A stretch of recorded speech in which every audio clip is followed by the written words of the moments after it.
দিদি, রবীন্দ্রনাথ ঠাকুরের এমন একটা গল্প কাবুলিওয়ালা যা সকলেই করেছে ছোটবেলায়, সেই চরিত্রে আমরা মিঠুন চক্রবর্তীকে বেঁচে চলেছি বড়দিনের একটা উপহার হিসেবে। কি বলবে? ডাবল বোনাস যে মিঠুনদার মতো একজন এত অসাধারণ শিল্পী কাবুলিওয়ালা করছে এবং কাবুলিওয়ালার জন্য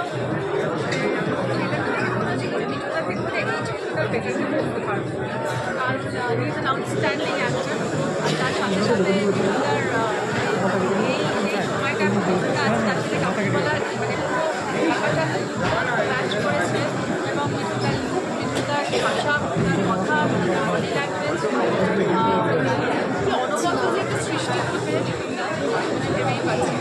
আর ছোট্ট মেয়েটি হচ্ছে বাচ্চাদের একদম যতবারই যতভাবে যত ভাষায় কাবুলিওয়ালা তৈরি হোক সবসময় মানুষের প্রিয় থাকবে। আর বাঙালির মননে আর জীবনে তো কাবুলিওয়ালা মিলেমিশে আছে। আর রবীন্দ্রনাথ ঠাকুরের এক অনবদ্য সৃষ্টি কাবুলিওয়ালা, এবং এর আগেও যখন ছবি বিশ্বাস করেছিলেন ঠিক এরকমই বিভৎস মানে মানুষের কেড়েছিলেন। এখানেও আমার মনে